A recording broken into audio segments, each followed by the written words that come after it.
Guys, we're back on this one little stretch of 2-track where we've caught a cat and a coyote, and I haven't got to that trap down there yet, but this trap right here is missing. You can see it's gone, it's missing. So we're going to walk down here real quick. We're gonna go on to search for that because it's on a drag.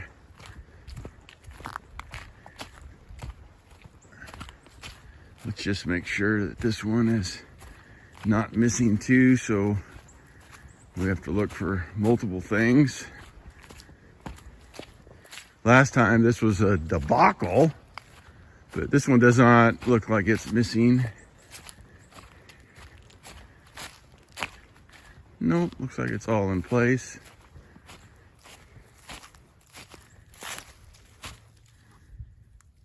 Couple tracks actually on it.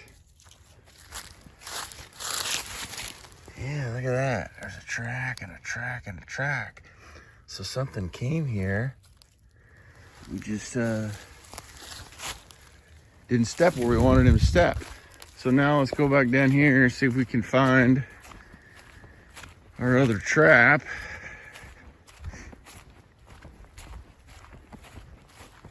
This time I got Athena, the trapping dog, with me, so hopefully this is going to be much easier than the other day. Nothing is bouncing around, so it tells me may not be a coyote. Generally they're bouncy.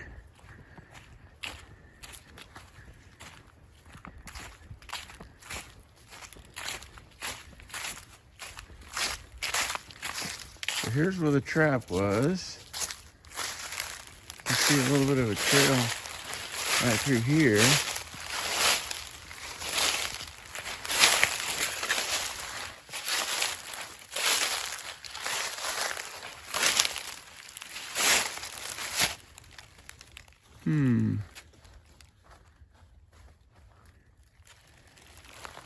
Looks like it kind of tore up stuff going this way. Oh, there it is. What do we got over here?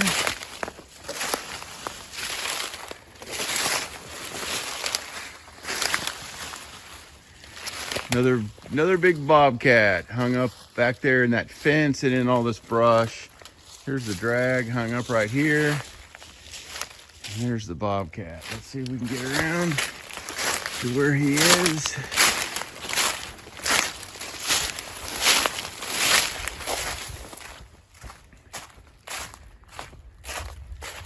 There's an old barbed wire fence right here.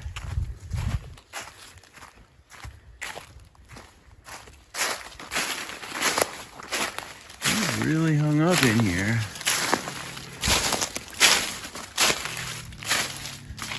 Yep, there he is right there. Well, that's a nice one too.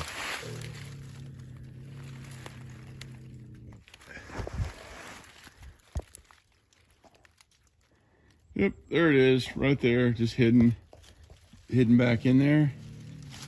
So we will deal with this and move on down the road. All right, so here's the pad catch on this cat. You can see it's absolutely perfect. Nice deep pad catch. Nowhere for the cat to go. You can see that there's no harm to the actual paw itself. Just holding him like a handcuff. So this cat itself has got a really nice white belly. Very nice. Doesn't have a lot of that gunky brown and shit in it that we have in a lot of cats around here. So it's a good one. All right, guys. Got this one made or set back, remake done. Remake itself is pretty easy because it's on a drag, so the critter went off into the brush. All I did was just redid the dirt hole. Yesterday the dirt hole was full of water, so when I came in here yesterday and fixed this up, I punched in a little punch hole right next to the dirt hole and just put an itty bitty little bit of bait down there, and I punched in another little punch hole on this side over here and put a little bit of lure because the dirt hole itself was full of water and I didn't want to move the whole thing. Today the dirt hole is drained out, so I went ahead and put bait and lure back in the original dirt hole, and then just put the trap back in and got some dirt and everything just like I normally would. And you're right here along this 2-track, and there's the set. There's another set down there. That one down there's a flat set on a log. This one is a dirt hole. This one has produced a cat. That one down there has produced a coyote and a cat. So this little stretch right here where all these things come together, this corner fence, the hole right there, the 2 tracks, all the 3 2-tracks that come together, the other hole in the corner there. It's a perfect spot right here. So we'll just leave them here and hopefully they'll keep collecting some critters. So in the never-ending journey that is putting out a few more traps here and a few more traps there, adding to the line constantly, that's what we're doing today. Pretty slow day on the line. Just actually caught 2 critters, a grinner and a cat, bobcat. So we're having a little bit of time, so we're putting in a couple more sets. We're on the very, very back portion of this property now. We haven't even got back here to this portion yet. And where we are is we're on this 2-track. There's the 2-track here, and then there's the 2-track right here, and then there's the 2-track right here. So we're at this 3-way intersection right here. If we take this 2-track, it goes down and basically butts up against the government and basically just drives through big forest for an extended period of time. And then this one goes across the top of this mountain here, down through a big canyon, through big forest, and then eventually dumps back out into the lower part of the property where we have some other traps. And then this one, if you take this trail, 2-track, it actually goes down and keeps going to where the lower part of the properties are in that creek on those bottoms, and goes right past that one gate where we've got a couple traps set, where we've caught a couple cats and things like there. But I had not journeyed this far back up in here as of yet. So had Athena, the trapping dog, with me, obviously the best catch I've ever made trapping. And so anyway, she's found quite a bit of sign up and down through here. Coyotes are running this road, and you can see how thick it is through here on the top of this ridge. This is all just thick brush and stuff. There's buck brush in here. There's all kinds of other stuff in here on both sides of the ridge as we go down through here. So it'd be a good spot for hunting and for predators to work, and they're probably just working right down this 2-track based upon what I'm seeing for sign. So we're going to put another set down here. But what we did right here is I put a big flashy dirt hole right here. You can see right here where I can catch things this way, I can catch things this way, and anything that comes this way should be able to see it as well. Made a big old mess, made a big bomb that went off here basically. Big old deep hole. Was actually able to put a pretty deep hole right here, get an earth anchor in, and that is our set. As you can see, there's the hole, there's my trap, and then there's all this mess out here. So I don't have just a little dirt outline of where my trap is. There's all this fresh dirt all over the place. Coyotes are gonna be able to smell this dirt. They're gonna see the disturbance. They're gonna see this hole. Then they're gonna have I got red fox urine, Hiawatha Valley down in a hole, and Violator 7 down in a hole. And this should be pretty attractive to really anything that comes by, any kind of predator. And it looks more like an actual hole that something dug. I mean, when you have just your little dirt impression where your trap is, I mean, that doesn't even look real. So as I've always said, either make it look like you can't tell anything is there, or make it look like a bomb went off. So that's what we did here. We made it look like a bomb went off. And then when we go down this 2-track a little bit farther, I'm going to put in another flat set right down there. So we'll head down there and get that one put in next. on, let's go.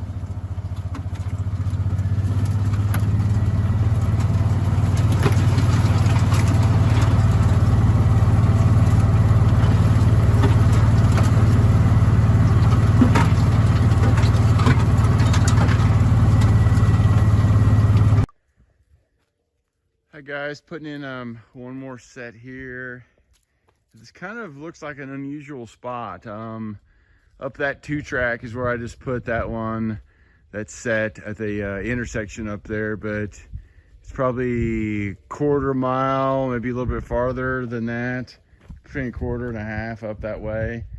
And we've been coming down this whole 2-track, and right here comes into a big clay area. There's like a little hole over here behind these trees where there's like a big clay area, and it kind of comes and it continues it hooks up with this barbed wire fence, and then this 2-track runs along this barbed wire fence for a period of time. And that land over there I do not have permission to trap on because we're kind of on the edge of this big property, but this area I do. And Athena was out running the 2-track, and she stopped and started doing her thing, finding all the scat. And there's like 5 pieces of scat, or 6, along from right over there in front of the side-by-side to right up there, just in this little stretch. There's all this scat here. Some of it's older, some of it's newer.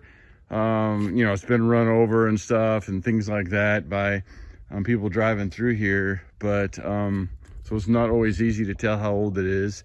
But the point is, there's lots of scat here. And I'm like, well, why is there so much scat in this little spot? Well, a lot of the other places are kind of grassy, where the grass is pushed down and whatever, and maybe that's it. But if you look right over here, you can see there's a trail right here that goes up underneath that fence, and it creates like a little intersection right here around this tall sage and that cedar tree. And I go over there to that fence, and there's a hole over there, and there's all kinds of coyote fur going underneath that fence, and the critters are just using this little natural area to go from here over into that big field and down through there. The deer are even using it as well. They're just hopping the fence right there. But so everything is kind of using this little, I don't know, like a little shelf almost, kind of like right here. Because if you go this way, it just keeps on going, dropping. But there's this little shelf right here that takes you out onto the top of this big field. So the critters, rather than going downhill there, are just jumping off right here on this little shelf. So it creates this little intersection for the deer and for the predators as well. So what we did is we went right over here on the side of the trail, and I went on this side mainly because 2 reasons. Number 1, I wanted to use the wind, and number 2, if we come over here, I originally thought about putting it right here because this is where the trail runs, but you can see all the water that's running down through here. This is just washing out right here every time there's a rain because the water is just running across the top of this clay.